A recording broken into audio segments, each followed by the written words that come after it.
Hello दोस्तों, स्वागत है आपका हमारे YouTube channel DSR study board में। तो बच्चे, आज हम क्लास 12 का चैप्टर नंबर 11 जिसका नाम है महात्मा गांधी और राष्ट्रीय आंदोलन, इस चैप्टर के बारे में इस वीडियो में हम डिस्कस करने वाले हैं। ये इस वीडियो का फर्स्ट पार्ट होने वाला है बच्चों, और बेसिक पार्ट होने वाला है जिसमें हम काफी इंपॉर्टेंट बातों के बारे में हम जानने वाले हैं। तो चलो वीडियो करते हैं शुरू। तो अगर बात की जाए, सबसे पहले हमारे जो टॉपिक ही आता है महात्मा गांधी के बारे में, है ना। कि आखिर महात्मा गांधी थे कौन? देखो, ये रहे महात्मा गांधी, आपको चित्र में दिखाई दे रहे होंगे। इन्हें कहा जाता है महात्मा गांधी, अर्थात इन्हें राष्ट्रपिता भी कहा जाता है ना। अब महात्मा गांधी के बारे में कुछ आपको रोचक बातें बताऊंगा, जो मुझे उम्मीद है आप सभी को वो बातें पता जरूर होंगी, है ना। जैसे कि अगर मैं बात करूं, महात्मा गांधी जी का जो जन्म हुआ था वो गुजरात के पोरबंदर में इनका जन्म हुआ था। ठीक है, तो गुजरात के पोरबंदर में महात्मा गांधी जी का क्या हुआ था, जन्म हुआ था। इनका जो जन्म हुआ था वो 2 अक्टूबर 1869 में इनका जन्म हुआ था। इनके पिताजी का नाम था करमचंद गांधी। इनके पिताजी का नाम क्या था? करमचंद गांधी। और माता का नाम था पुतली बाई। ठीक है, पत्नी भी थी इनकी, एक पत्नी थी, ठीक है ना, जिनका नाम था कस्तूरबा गांधी। हर किसी की एक ही पत्नी होती है, ऐसा जरूरी नहीं होता। बहुत सारे लोग ही बहुत सारी पत्नियां भी होती है, ठीक है। इनके पुत्र भी थे। अब ये मत बोलना कि पुत्र थे। जैसे कई लोगों को लगता है कि महात्मा गांधी कोई पुत्र भी नहीं था। नहीं भाई, थे। मैरिड थे तो कॉमन की बात है, बच्चे तो होंगे ही। जिसका नाम था हरिलाल, मणिलाल, रामदास, देवदास। क्या कह रहे हो, सारे देवदास यहीं लेके आ गए? नहीं, सुनो। और ये 1898 में कहा गए थे, विदेश गए थे, अपने आगे की क्या करने के लिए, पढ़ाई करने के लिए गए थे, है ना। इसके साथ साथ अब कुछ और आपको इंपॉर्टेंट बातें महात्मा गांधी जी के बारे में हम बता देते हैं, है ना। महात्मा गांधी जी का जो जन्म, मैंने तो आपको बताया कि एक तरीके से ये वैष्णव परिवार के थे, है ना। और ये शुरुआत से ही एक डॉक्टर बनना चाहते थे, लेकिन कि जो माता पिता है वो इन्हें वकील बनाना चाहते थे। क्योंकि वैष्णव परिवार में होने के कारण क्या होता है, वैष्णव परिवार में जो शरीर होती है ना, शरीर का चीर फाड़ करना मना होता है। इसीलिए इन्हें डॉक्टर बनाया गया था, और अपने सॉरी वकील बनाया गया। और वकील की पढ़ाई करने के लिए 1898 में कहा गए थे, ये विदेश चले गए थे। कहाँ गए थे बच्चों? विदेश चले गए थे अपनी पढ़ाई करने के लिए। चलो भैया, पढ़ाई कर ली इन्होंने। अब इन्हें क्या माना जाता है, राष्ट्रवाद का जनक माना जाता है भारत में। हर देश का अपना अलग है। जैसे अगर मैं अमेरिका में राष्ट्रवाद का जनक बोलूं तो अब्राहम लिंकन आपको सामने आएंगे, है ना। अफ्रीका के बारे में बात करूं तो नेल्सन मंडेला नाम याद आएगा, है ना। म्यांमार के बारे में बात करूं तो आंग सान सू की ध्यान में आएगी। तो मतलब हर देश का अपना एक अलग राष्ट्रवाद का जनक माना जाता है। जिससे कि भारत में राष्ट्रवाद के जनक किसे माना जाता है? महात्मा गांधी जी को राष्ट्रवाद का जनक माना जाता है। राष्ट्रवाद का मतलब क्या होता है, यानी देश के प्रति जो प्रेम भावना है ना, वो रखना ही क्या कहलाता है? राष्ट्रवाद कहलाता है। देश के प्रति प्रेम का मतलब समझ रहे हो ना, कि जब देश हमें आवाहन करे, है ना, जब देश हमारे मतलब जब हमारा देश है ना, कभी कोई विपदा आ जाए तो हम अपने देश की रक्षा के लिए क्या हो, तत्पर होना चाहिए। तो वो क्या करता है, राष्ट्रवादी भावना होती है। वैसे मेरे हिसाब से तो राष्ट्रवाद का जनक बिल्कुल नहीं। इन्हें ने मेरे हिसाब से तो राष्ट्रवाद का जनक मानना चाहिए था भगत सिंह को, सुखदेव को, राजगुरु जी को, है ना। और मतलब मंगल पांडे को, इनको राष्ट्रवाद का जनक माना जाना चाहिए, है ना। तो चलो ठीक है, लेकिन एनसीईआरटी है, हम लोग उसी के हिसाब से चलेंगे, ठीक है ना। तो कोई विवाद करने के लिए प्लीज मेरे कमेंट बॉक्स में भर देना। चलो ठीक है, आगे बात करते हैं। बात करते हैं बच्चों 1988 से 1915, यानी 1898 से 1915। अब हुआ क्या था, लगभग अगर बात की जाए, महात्मा गांधी लगभग 2 दशक क्या रहे थे, विदेश में रहे थे। लगभग अगर देखा जाए तो 2 दशक कहाँ रहे थे, ये विदेश में रहे थे, विदेश में जाके अपनी पढ़ाई कर रहे थे। तो 1915 में भारत आए, और 1898 में कहा गए, विदेश गए थे। तो इसके बीच तो ऐसा नहीं है भारत में भंडारा हो रहा हो, ऐसा तो हो नहीं सकता। तो भारत में बहुत सारे बदलाव हो चुके थे। जैसे कि इस समय भारत में क्या चलाया जा रहा था, स्वदेशी आंदोलन चलाया जा रहा था, है ना। और उस स्वदेशी आंदोलन का जो नेतृत्व कर रहे थे लाल पाल बाल, लाल पाल बाल, बाल नहीं बोला मैंने, पाल है ना, देखना। लाल से लाला लाजपत राय, पाल से बिपिन चंद्र पाल, और बाल से बाल गंगाधर तिलक। ये भी आंदोलन कर रहे थे, स्वदेशी अपनाओ, विदेशी भगाओ। लोगों को नहीं, वस्तुओं का बहिष्कार किया था, है ना। और ये लड़ाकू प्रणाली का यूज किया करते थे, मतलब लड़ाकू प्रणाली का प्रयोग किया करते थे। इसी में और भी जैसे मोहम्मद अली जिन्ना, शौकत अली जिन्ना, गोपाल कृष्ण गोखले। याद आया गोपाल कृष्ण गोखले कौन था? 10th क्लास में पढ़ा होगा आप लोगों ने। गोपाल कृष्ण गोखले महात्मा गांधी के एक राजनीति गुरु भी थे, है ना। तो इन्होंने भी चलाया था, ये दोनों ही आंदोलन को चला रहे थे, और ये अहिंसा के प्रवर्तक थे, यानी अहिंसा पूर्ण आंदोलन को बढ़ावा दिया करते थे। तो इस टाइप से था भारत में स्वदेशी आंदोलन चल रहा था। अब हुआ क्या कि महात्मा गांधी तो 1915 में तो भारत आ गए। क्या आ गए बच्चों? 1915 में भारत आ गए और आने के पश्चात ये अपने गुरु जी के पास गए। किसके पास गए बच्चों? ये अपने जो गुरु थे ना इनके, उनके पास गए और उनसे बोला कि बताइए हम क्या करें। तो इनके जो राजनीतिक गुरु थे उन्होंने इनको ये सलाह दिया कि आप पहले कोई आंदोलन मत करो, पहले 1 साल तक पूरे भारत का भ्रमण करो और लोगों की समस्याओं को सुनने का प्रयास करो कि आखिर लोगों की दिक्कतें हैं क्या। इन्होंने कहा हाँ ठीक है, जब बात तो जेन्युइन है, ठीक है, तो चलो ठीक है। तो महात्मा गांधी निकल पड़े भारत भ्रमण में, है ना बच्चों? तो ये निकल पड़े भारत भ्रमण पे। अब इन्होंने 1 साल तक क्या किया? भारत भ्रमण किया। और भ्रमण करने के दौरान ये कहा पहुंचे 1916 में? BHU में, BHU, बनारस हिंदू यूनिवर्सिटी।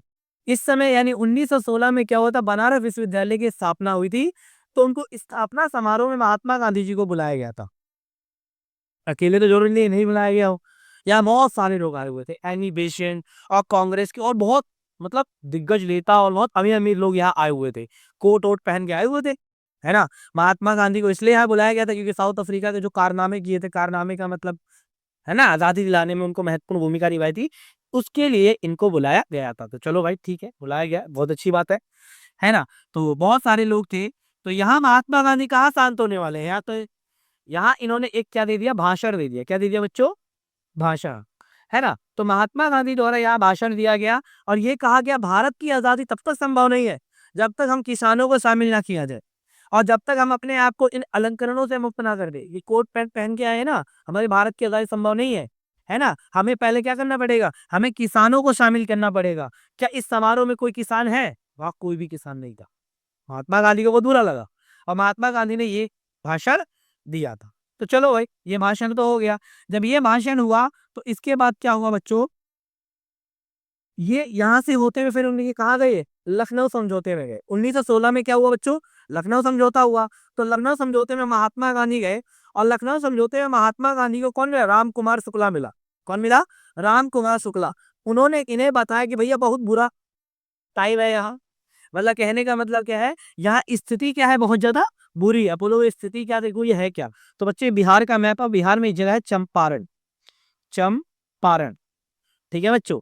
तो चंपारण गए थे महात्मा गांधी, तो इन्होंने क्या बताया? राम कुमार शुक्ला ने बताया कि चंपारण में जबरदस्ती किसानों से क्या कराई जा रही है? नील की खेती कराई जा रही है। और आप लोगों को इस बात को पता होना चाहिए कि नील की खेती एक ऐसी खेती होती है, अगर किसी भूमि पर लगातार की जाए तो उस भूमि की जो उपजाऊ क्षमता होती है वो क्या हो जाती है? खत्म हो जाती है। तो क्या हुआ कि रामचंद्र शुक्ला जो थे ना, उन्होंने चंपारण के बारे में बताया। महात्मा गांधी ने कहा अच्छा ऐसा ही बात है क्या? तो महात्मा गांधी ने अपना सबसे पहला सत्याग्रह आंदोलन 1917 में कहा किया? चंपारण में किया था। एक चीज को जरूर याद रखना बच्चों, अगर आपसे बोले कि महात्मा गांधी से पहला सत्याग्रह आंदोलन क्या किया, तो आप बताओगे साउथ अफ्रीका, ठीक है, साउथ अफ्रीका बताओगे। लेकिन अगर पेपर में पूछे कि महात्मा गांधी ने भारत में सबसे पहला सत्याग्रह आंदोलन कहाँ किया, तो आप क्या बताओगे? चंपारण, भारत में चंपारण बताना है। क्योंकि यहाँ जबरदस्ती किसानों से नील की खेती कराई जा रही थी। देखो ये नील है ना, तो नील की खेती कराई जा रही थी, है ना। तो महात्मा गांधी ने यहाँ अहिंसात्मक तौर पर यह आंदोलन किया और महात्मा गांधी को इस आंदोलन में क्या मिला? सफलता मिली। और ये महात्मा गांधी का पहला सत्याग्रह था भारत में। ठीक है भाई, हो गया। फिर आगे एक और आंदोलन महात्मा गांधी। अब महात्मा गांधी का काम शुरू हो चुका था, बहुत टाइम तक आराम से ऐश कर लिया, आराम से काम करो। तो 1918 में महात्मा गांधी ने अपना दूसरा सत्याग्रह आंदोलन किया, जिसे कहा जाता है खेड़ा सत्याग्रह आंदोलन। अब खेड़ा सत्याग्रह आंदोलन ये महात्मा गांधी जी ने किया था, ठीक है ना। अब खेड़ा में क्या हो गई थी? किसानों की जो फसलें थी वो खराब हो गई थी। अब किसानों की फसलें तो खराब हो गई, तो किसान फसल जब खराब हो गई तो वो लगान कहाँ से दे पाएगा? फूफा जी तो लगान नहीं लेके आएगा ना, बेचारा यहाँ लुट गया। क्योंकि मानसून की असफलता थी, बारिश नहीं हुई थी, किसानों की फसलें खराब हो गई, तो किसान लगान नहीं दे पा रहे थे, है ना। और अंग्रेज जबरदस्ती इन पर अनुचित दबाव डाल रहे थे। महात्मा गांधी गए, एक तरीके से आयरन मैन बन गए, लाल बहादुर शास्त्री नहीं, समझो। तो यहाँ गए और यहाँ जाने के बाद सीधा किस पे बैठ गए? धरने पर बैठ गए, अहिंसात्मक तौर पर, ठीक है। अंग्रेज जब काम धाम का बंद हो गया, अंग्रेजों ने कहा भैया ये तो और काम धाम बंद कर दे, एक काम में इनको चालू करवाओ काम को। तो हुआ क्या कि फिर क्या हुआ? ये आप इस काम को दोबारा चालू कराया गया और महात्मा गांधी की बात को मान लिया गया और सबकी लगान को माफ कर दिया गया। ये महात्मा गांधी की दूसरी सफलता थी भारत में। ठीक है भाई, हो गया। अब आया 1818, एक और आंदोलन हुआ जिसे अहमदाबाद सत्याग्रह कहते हैं। महात्मा गांधी का तीसरा सत्याग्रह आंदोलन था। ठीक है ना। इसमें क्या हुआ था, सूती मिल मजदूरों के लिए किया गया था। ये भाई देखो, ये रहा, ये सूती मिल मजदूरों के लिए किया गया था। उनसे काम ज्यादा समय तक लिया जा रहा था, वेतन बहुत कम दिया जा रहा था। महात्मा गांधी को लगा भाई ये तो चीज गलत हो रही है ना। तो महात्मा गांधी ने कहा कि भाई ये चीज तो बहुत ज्यादा क्या हो रही है, गलत हो रही है। सीधा आमरण अनशन पर बैठ गए। ले बेटा, कंपनी वालों को क्या हुआ, जो उद्योग था धीरे धीरे काम उनका बंद हो गया। और काम बंद हो गया तो काम तो चालू करवाना था। उन्होंने कहा भैया एक काम करो, आप लोगों की जो मांगे हम स्वीकार कर लेंगे, आप काम दोबारा चालू करो। तो इस आंदोलन में भी महात्मा गांधी को क्या मिली, सफलता मिली। तो लगातार 3 आंदोलन ने महात्मा गांधी को सफलता दी थी और इसी के जरिए महात्मा गांधी को पूरे भारत में जाना जाने लग गया था। आपसे प्रश्न यह भी पूछ सकता है कि वह कौन से आंदोलन थे जिसने महात्मा गांधी को एक राष्ट्रवादी छवि प्रदान करी। तो खेड़ा, चंपारण और अहमदाबाद, ये 3 आंदोलन ने महात्मा गांधी को एक राष्ट्रवादी छवि प्रदान की थी। आपसे प्रश्न यह भी पूछ सकता है महात्मा गांधी की सबसे पहले सार्वजनिक उपस्थिति कब मौजूद की गई थी भारत में। तो 1916 में कहा, BHU, बनारस हिंदू विश्वविद्यालय में। ठीक है, चल आगे बात करते। अब आया भैया रॉलेट एक्ट। ये काला कानून था। बोलो काला कानून तो लाल क्यों लिख जाए, ठीक है ना, तो रीजन अलग है। ठीक है, अब आया भाई रॉलेट एक्ट। अब हुआ क्या, रॉलेट एक्ट आया कैसे, कि जो आप सभी को पता है जो फर्स्ट वर्ल्ड वॉर हुआ था, यानी प्रथम विश्व युद्ध हुआ था। ठीक है, प्रथम विश्व युद्ध 1914 से लेकर 1918 के बीच पहला वर्ल्ड वॉर हुआ था। और इस वर्ल्ड वॉर में क्या हुआ था, भारत के सिखों ने क्या किया था, अंग्रेजों की मदद की थी। तो इन्होंने, और इसकी वजह से क्या हुए थे, ये युद्ध जीत गए थे। तो इन सिखों ने कहा कि भैया मुझे कुछ ना कुछ तो गिफ्ट दिया जाए, यानी इनाम तो दिया जाए, है ना। इन्होंने मांगा क्या, इनाम मांगा कि हमें कोई इनाम तो दे दो। तो अंग्रेजों ने कहा हाँ भाई इनाम बहुत बढ़िया है, ये लो। इन्हें दे दिया एक इनाम जिसे कहा जाता है रॉलेट एक्ट। इसे काला कानून कहा जाता है। ये रॉलेट एक्ट जो था वो सर सिडनी रॉल की अध्यक्षता में था। यह सर सिडनी रॉल, इनके जरिए बनाया गया था। वैसे तो ये बनाया गया था लेजिस्लेटिव काउंसिल द्वारा ही बनाया गया था। इंपीरियल लेजिस्लेटिव काउंसिल द्वारा ये कानून बहुत जल्दबाजी में बनाया गया था, है ना बच्चों। तो ये कानून बनाया गया, इसमें होता क्या था कि किसी व्यक्ति पर संदेह होता था तो 2 साल से सीधा उठाया और उठा के जेल में फेंक दी, है ना। तो उठा के क्या फेंक दी थी, 2 साल थी, क्यों, शक हो जाए कि हाँ भाई तू जा रहा है, तू देशद्रोही है, तू नशे मतलब जो भी है ना। तो उनको उठा दी थी और जेल में डाल दिया करते थे। तो ये था रॉलेट एक्ट, इसीलिए इसे काला कानून कहा जाता है। तो ठीक है भाई, काला कानून है तो ठीक है। फिर हुआ 13 अप्रैल 1919 को जलियांवाला बाग हत्याकांड। काफी दुखद घटना थी बच्चों, हमारे भारतीय इतिहास का सबसे बड़ी दुखद घटना थी। अब इसमें हुआ क्या कि कुछ लोग क्या थे, रॉलेट एक्ट का विरोध करने के लिए, किसका, रॉलेट एक्ट का विरोध करने के लिए, और कुछ लोग बैसाखी का त्योहार मनाने के लिए कहाँ इकट्ठा हुए थे। तो पंजाब के अमृतसर के जलियांवाला बाग में क्या हुए थे, इकट्ठा हुए थे ये लोग, है ना। कि ताकि क्या किया जा सके, मतलब यहाँ इकट्ठा इसलिए हुए थे कि ताकि इसे रोका जा सके, है ना। तो ये सारे इकट्ठा हुए थे। तो लेकिन क्या हुआ, आसपास में ना मार्शल लॉ लागू कर दिया गया था, है ना। आसपास में मार्शल लॉ लागू कर दिया गया। और मार्शल लॉ में क्या था कि जिस पर भी संदेह होता था, है ना, मार्शल लॉ में संदेह, और इसके साथ साथ क्या होता, आप सामूहिक रूप से इकट्ठा नहीं हो सकते थे, है ना। तो ये लागू कर दिया गया था, जिसके कारण ये लोग फंस गए। लोग बदल रहा है यार, बाहर तो मार्शल लॉ लागू हो गया है, बाहर तो हम जा नहीं सकते। तो किसी व्यक्ति ने क्या किया, ये खबर किसे पहुंचा दी, जनरल डायर को पहुंचा दी कि कुछ लोग क्या कर रहे हैं, अंग्रेजों के प्रति क्या रच रहे हैं, षड्यंत्र रच रहे हैं। जनरल डायर वैसे ही पागल था, मुझे तो वैसे ही लगता है ना। उसने कहा इसकी तो कुंडली बनाऊंगा। उसने सीधा सबको उठाया, क्या उठाया बच्चों, उसने क्या किया, इस पूरे पूरे जलियांवाला बाग को क्या कर दिया, घेर लिया, पूरा पूरा घेर लिया। और घेरने के बाद क्या हुआ, अंधाधुंध लगातार गोलियां चलाता गया। क्या कहेंगे बच्चों, लगातार गोलियां क्या करते गए, चलाते गए। ठीक है, और लगातार गोलियां चलाते चलाते क्या हुआ, इसमें अनगिनत लोग क्या हो गए थे, मारे गए थे। अगर डाटा के अनुसार बात की जाए तो देखो बच्चों, अंग्रेजों का जो हमारे पास डाटा है उसमें ये बताया गया 400 से प्लस लोग मारे गए थे। देखो लिख भी रखा है इसमें, 400 से ज्यादा लोग इसमें मारे गए थे। लेकिन वास्तविकता ये नहीं थी। इसमें लगभग 15 2000 से लेकर, अगर देखा है 2000 से लेकर 3000 लोग मारे गए थे। लेकिन इस अंग्रेजों का डाटा है, हमेशा छुपाया जाता है। है ना। और इसी में अगर आप लोगों को थोड़ा और एक्स्ट्रा पढ़ना है तो याद है, इसी में एक छोटा सा बच्चा बच गया था। इसे पता क्या होता, लोगों ने अपनी जान बचाने के वहां एक कुआं था उसमें जाके कूद गए, और कूद कर एक से एक सब जने क्या हुए थे, इस हत्याकांड में मर गए थे, है ना। तो इस तरीके की ये घटना थी। इसमें एक बच्चा बचा था जिसका नाम था उद्यम सिंह। बड़ा होने के बाद उसने ही जनरल डायर को जाके मारी थी, किताब में बंदूक ले रखी थी, सीधा 2-3 गोली मार के उनको शहीद कर दिया था, ठीक है, जनरल डायर को। चलो ठीक है। फिर आया 1920 का असहयोग आंदोलन। महात्मा गांधी को आ गया बड़ा गुस्सा। उन्होंने कहा अब इनकी कुंडली बनाऊंगा। तो महात्मा गांधी सबसे बड़ा आंदोलन छेड़ दिया, भारत में सबसे बड़ा आंदोलन किया, जिसे कहा जाता है असहयोग आंदोलन। अब ये असहयोग आंदोलन था क्या बच्चों? तो असहयोग आंदोलन क्या था कि ये चलाया क्यों गया था? जलियांवाला बाग हत्याकांड के कारण और रॉलेट एक्ट का विरोध करने के कारण महात्मा गांधी ने क्या किया था? असहयोग आंदोलन चलाया था, ठीक है। इसमें हुआ क्या था बच्चों कि इसके कार्यक्रम क्या थे? तो छात्रों ने स्कूल कॉलेज जाना छोड़ दिया था, वकीलों ने वकालत करने से इनकार कर दिया, किसानों ने कर देने से इनकार कर दिया, वन में रहने वाले किसानों ने वन कानून का पालन करने से इनकार कर दिया। इस तरीके का था ये कानून, है ना।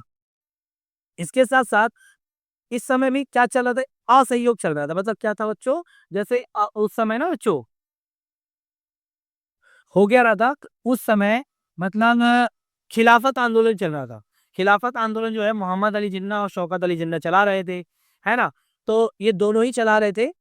तो हुआ क्या कि मतलब महात्मा गांधी को ये लगता था कि अगर असहयोग को खिलाफत के साथ मिला दिया जाए तो भारत के दो धार्मिक जो समुदाय हैं ना बच्चों, वो एक साथ हो जाएंगे और भारत जल्द ही क्या हो जाएगा, आजाद हो जाएगा। महात्मा गांधी को ऐसा लगता था।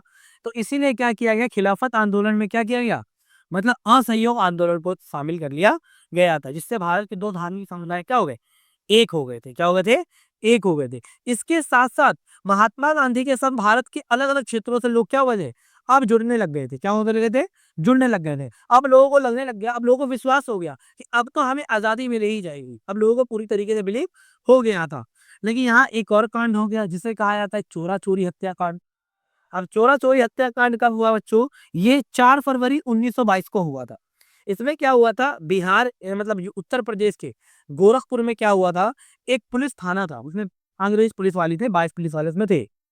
तो लोगों में बहुत ज्यादा गुस्सा था कि हमारे जलियांवाला बाग हत्याकांड में इतने सारे लोगों को मार दिया गया, रॉलेट एक्ट में भी काफी लोग मारे गए थे। तो उन लोगों में इस बात की क्या था, गुस्सा था। तो इसीलिए उन्होंने क्या किया, इस पूरे का पूरे थाने को ही क्या कर दिया, जला दिया गया, ठीक है ना। इस पूरे थाने को क्या कर दिया, जला दिया, जिसमें 22 पुलिस वाले मारे गए। महात्मा गांधी को लगा कि भाई ये चीज तो गलत हो रहा है। महात्मा गांधी को लगा मेरा आंदोलन क्या हो रहा है, अब हिंसात्मक रूप लेता जा रहा है। तो महात्मा गांधी लगा ये तो गलत हो रहा है। तो महात्मा गांधी ने क्या किया, उसी समय इस आंदोलन को वापस लेने का फैसला लिया, और इस तरीके से असहयोग आंदोलन क्या रहा बच्चों, असफल रहा। आपसे पेपर में पूछ सकता है महात्मा गांधी ने असहयोग आंदोलन क्यों वापस लिया? तो चोरा चोरी हत्याकांड, ठीक है ना, चोरा चोरी हत्याकांड के कारण क्या होता है, इस आंदोलन को वापस लिया गया था, है ना बच्चों। तो ये काफी इंपॉर्टेंट प्रश्न है, कई बार पेपर में पूछा जाता है। अब बात करते हैं, देखो क्या हुआ कि जब इन्होंने वापस ले लिया आंदोलन को, तो महात्मा गांधी पर राजद्रोह का इल्जाम लगा दिया गया। और राजद्रोह का इल्जाम लगाकर क्या किया गया, महात्मा गांधी को जेल में डाल दिया गया। देखो ये रहे आपके महात्मा गांधी, तो इनको क्या कर दिया गया, जेल में डाल दिया गया था। इसके साथ साथ क्या हुआ, उस समय जो जज था ना, ये रहा जज, इसका नाम था C.N.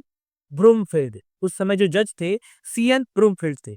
तो C.N. ब्रूमफील्ड ने क्या सोचा कि मतलब C.N. ब्रूमफील्ड के जो कथन थे ना, वो इस प्रकार से थे। देखो उन्होंने ये कहा, इस तथ्य को नकारना असंभव होगा कि मैंने आज तक जिनकी भी जांच की है या आगे मैं करूंगा, उसमें आप क्या होंगे, भिन्न श्रेणी के होंगे, यानी बिल्कुल अलग होंगे। इस तथ्य को नकारना बेतक ही अलग या असंभव होगा कि आपके लिए लाखों देशवासी, जो आपके लिए जो जितने भी लाखों देशवासियों की दृष्टि में आप उनके लिए एक देशभक्त हो, एक क्या हो, नेता हो, एक महान नेता हो उन लोगों की नजर में, है ना। और राजनीति में जो लोग आपसे भिन्न मत रखते हैं, वो भी आपको आदर्श मानते होंगे। ये C.N. ब्रूमफील्ड के क्या थे बच्चों, कथन थे। ये बात उसने कही थी, महात्मा गांधी से इतना ज्यादा प्रभावित हुए थे ये, है ना। और इस प्रकार से महात्मा गांधी को 6 साल की सजा दी गई थी, ठीक है बच्चों। महात्मा गांधी को 6 साल की सजा दी गई थी। वो बात अलग है कि 6 साल की सजा दी गई, लेकिन इन्हें 2 साल बाद ही क्या किया गया था, रिहा कर दिया गया था महात्मा गांधी को, ठीक है। चलो अब बात करते हैं आगे। ठीक है। तो अब आगे बात करते हैं, नेक्स्ट बात करते हैं 1924 में महात्मा गांधी की रिहाई, है ना। तो मैंने अभी आपको बताया कि 1924 में क्या किया गया था, महात्मा गांधी को रिहा कर दिया गया था, ठीक है ना। अब इसमें हुआ क्या, ठीक है, कि महात्मा गांधी को रिहा करने के पश्चात वो कहाँ चले गए, पोरबंदर चले गए, ठीक है। और पोरबंदर जाके उन्होंने क्या किया, दोबारा से ही क्या करने लग गए, अपने काम को शुरू कर दिया। उन्होंने बेसिकली क्या काम कर रहे थे, मतलब अगर बात की जाए कि उन्होंने काम क्या शुरू कर दिया था कि चरखा चलाने लग गए थे अपना वहाँ। तो वहाँ चरखा चलाने लग गए, और चरखा उन्होंने इसलिए यूज़ किया था क्योंकि होता क्या था बच्चों, उस समय चरखा केवल नीची जाति के लोग ही चला सकते थे, है ना? उस समय जाति व्यवस्था ज़्यादा थी। तो महात्मा गांधी को लगता था भाई ये चीज़ तो गलत है। तो इसीलिए उन्होंने चरखा जैसी चीज़ों को या जाति व्यवस्था को तोड़ने के लिए क्या किया था, उन्होंने साधारण जैसे वेशभूषा को धारण किया था और स्थानीय भाषा का यूज़ करते थे। वो हमेशा नेताओं से अलग दृष्टि नहीं रखते थे। वो उन्हीं की तरह क्या करते थे, दृष्टि रखा करते थे, सामान्य लोगों की तरह, ठीक है।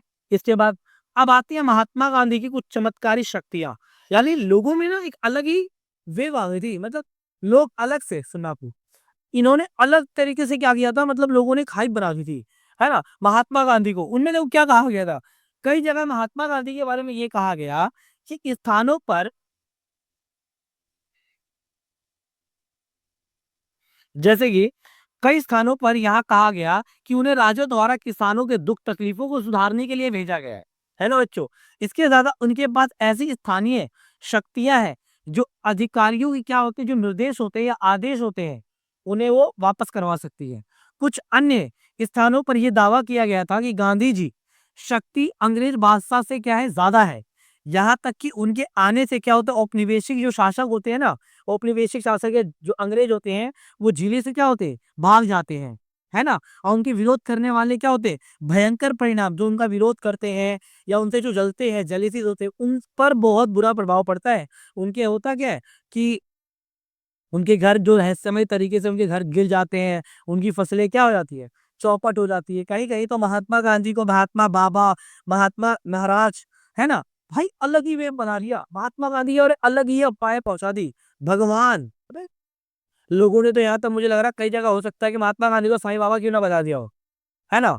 तो कई जगह मुझे लगता है कई बार हो सकता है कि साईं बाबा ना बना दे ये लोग, है ना, तो ऐसा भी हो सकता है। चलो ठीक है। अब महात्मा गांधी के बारे में कुछ चमत्कारी शक्तियां सुन लो। आप देखो ध्यान से सुनना, ये चमत्कारी शक्तियां किस तरीके से महात्मा गांधी, देखो हुआ क्या, बस्ती के गांव में एक जगह के सिकंदर साहू रहता था। उसने क्या किया, 15 फरवरी को, ठीक है ना, महात्मा गांधी जी को क्या कर बोला कि मैं महात्मा गांधी पर तब जाके विश्वास करूंगा जब मेरा ये जो गुड़ का जो है ना बच्चों, गुड़ जिसमें बनता है, गुड़ का जो कढ़ाई होती है ना, तो गुड़ का जो कड़ाहा है, जो रस्से भरा है, ये दो भागों में टूट जाएगा, तो मैं महात्मा गांधी विश्वास कर दूंगा, महात्मा गांधी के बाबा है। उसी समय उसका कड़ाहा दो भागों में टूट गया, ठीक है। दूसरा आ जाओ, एक और कहानी है।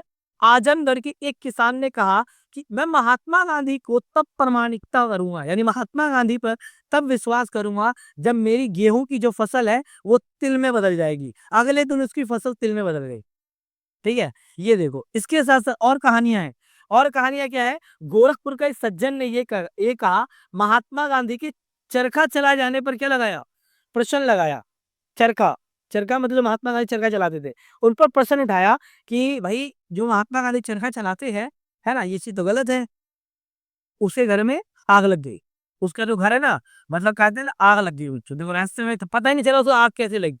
बुराई करो, मैं तो कह रहा हूँ तुम लोग भी एक काम करो, महात्मा गांधी का नाम लेके बोलो बस, क्लास से टॉपर बन जाए तो क्या पता हो जाए, बनाते तुम लोगों को। अप्रैल 1921 में उत्तर प्रदेश के एक गांव में कुछ लोग जुआ खेल रहे, है ना, तो किसी ने ऐसा करने से रोका, एक आकाशवाणी हुई कि भाई जुआ मत खेलो, है ना। उसने कहा, तो उनमें से एक व्यक्ति ने कहा है कौन है, मैं नहीं मान रहा, मैं तो खेलूंगा जुआ। वो बेचारा घर तक पहुंचा, उसके 4 कुत्तों ने उसकी बकरी को मार के खा गए। ये अफवाह है। एक और अफवाह है गोरखपुर के एक गांव में, जिसमें एक किसान था, वो है ना, उसने प्रण लिया कि मैं शराब नहीं पीऊंगा। अब आपको पता है शराबियों को तलब लग जाती है बहुत जल्दी, रात के टाइम पर से तलब लग गई कि मुझे तो अब शराब पीनी है। तो वो शराब पर ठेका ढूंढ रहा था, है ना। तभी उसके रास्ते में ना, मतलब पत्थरों की बारिश हुई, है ना। और जब उसने कहा महात्मा बाबा, महात्मा बाबा, महात्मा बाबा, महात्मा बाबा, उसी समय क्या हुआ, वो पत्थरों की बारिश क्या हो गई, रुक गई। इस तरीके से महात्मा गांधी क्या बन गए, महात्मा बाबा, महात्मा भगवान बन गए। और ये थी महात्मा गांधी के बारे में कुछ रोचक जो कहानियां हैं वो सारी थी। तो बच्चों ये था इस वीडियो का फर्स्ट पार्ट। ठीक है, नेक्स्ट पार्ट में जल्दी अपलोड करूंगा। अगर आप लोगों को वीडियो अच्छी लगी हो, इंफॉर्मेटिव लगी हो, तो प्लीज वीडियो को लाइक, शेयर एंड सब्सक्राइब जरूर करें। मिलते हैं एक नई वीडियो के साथ। धन्यवाद।